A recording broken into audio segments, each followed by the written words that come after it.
In this video lesson, we'll discuss the end of Reconstruction, the government going forward following the Grant administration, and the birth of segregation and discrimination in the South.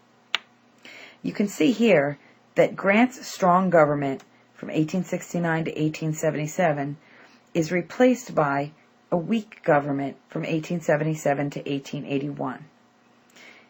The end of Reconstruction in 1877 was heralded by President Hayes' administration coming to power and President Hayes being elected president. His let-em-alone policy replaces the carpetbags and bayonets of the Grant administration, signifying the end of federal efforts to promote racial equality in the South. The politics in the Gilded Age were very complicated. The Gilded Age was a term coined by Mark Twain, hinting that times looked good, yet if one scratched a bit below the surface, there were problems. Times were filled with corruption. Democrats and Republicans had similar ideas on economic issues, but were different in some ways. The Republicans continued to trace their lineage to Puritanism, while the Democrats were more like Lutherans and Roman Catholics. Democrats also were regaining strong support in the South. The Republicans had strong votes in the North and the West, and from the Grand Army of the Republic, an organization made up of former Union veterans. The election of 1876 was very close between Rutherford B. Hayes and Samuel Tilden, with Tilden getting 184 votes out of a needed 185 in the Electoral College. But votes in 4 of the states, Louisiana, South Carolina, Florida, and part of Oregon, were unsure and disputed. Congress had to figure out who was going to count the ballots from those disputed states. Now, the Constitution specifies that the electoral returns from the states shall be sent to Congress, and that in the presence of the House and Senate, they shall be opened by the President of the Senate, but it does not specify who counts them. So counting by the President of the Senate would mean that the Republicans would be counting the votes. Counting by President of the House would mean that the Democrats would be counting the votes. The 2 candidates in 1876 are pictured here with Rutherford B. Hayes, Republican, and Samuel Tilden, Democrat. The Electoral Count Act, passed in 1877 to deal with this issue, set up an Electoral Commission that consisted of 15 men selected from the Senate, the House, and the Supreme Court, which would count the votes. Hayes is declared the winner, but there were compromises made to achieve that end. You can see in the chart the breakdown of the people on the commission. The Compromise of 1877 was the result of the counting of the votes and the agreement that was made as a result. For the North, Hayes would become president if he agreed to remove the troops from the remaining 2 southern states where Union troops remained, which was Louisiana and South Carolina. And also, a bill would subsidize the Texas and Pacific Rail line. For the South, military rule and Reconstruction would end when the military pulled out of the South. The Compromise of 1877 technically abandoned the African Americans in the South by withdrawing the troops. This was and ended the last attempted protection of African American rights. The Civil Rights Act of 1875 was the last-ditch effort, but basically once the military was pulled out of the South and the U.S. government the Supreme Court mostly declared parts of the Civil Rights Act of 1875 unconstitutional in any Supreme Court cases that challenged these civil rights. The Civil Rights Act of 1875 was the last feeble gasp of the Congressional Radical Reconstruction.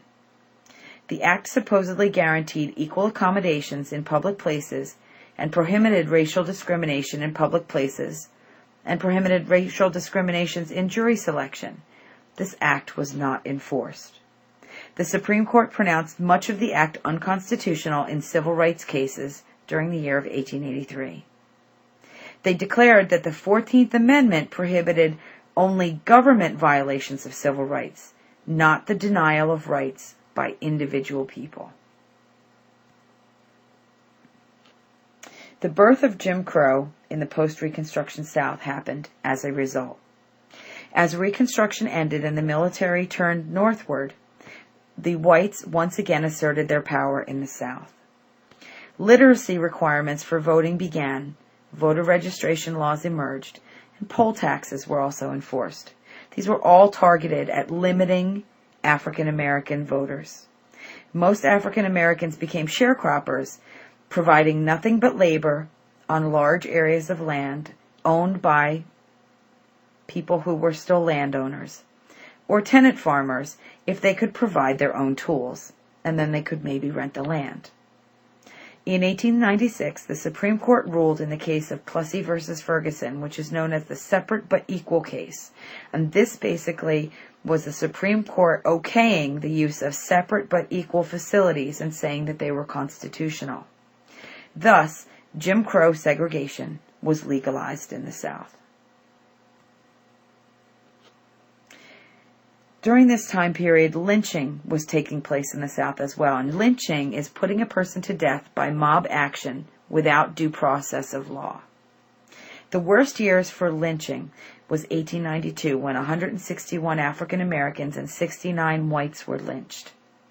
In 1884, there were 165 whites and 51 African Americans lynched.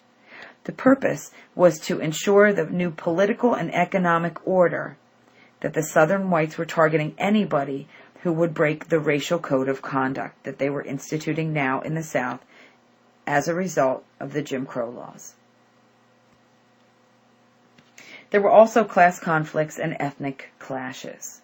In 1877, the president of the nation's 4 largest railroads decided to cut wages by 10%.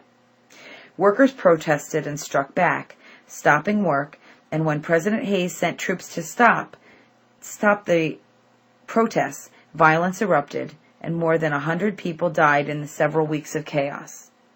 The failure of the railroad strike showed the weakness of the labor movement, but this was partially caused by friction between races, especially the Irish and the Chinese who were working on the railroad. In 1879, Congress passed a bill severely restricting the influx of Chinese immigrants, most of whom were males who had come to California to work on the railroads. But Hayes vetoed the bill on grounds that it violated an existing treaty with China.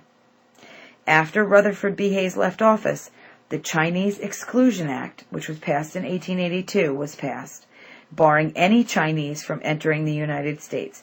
This was the first law limiting immigration. Caucasian workers were seething with economic anxiety and ethnic prejudice, savagely mistreated the Chinese in California in the 1870s.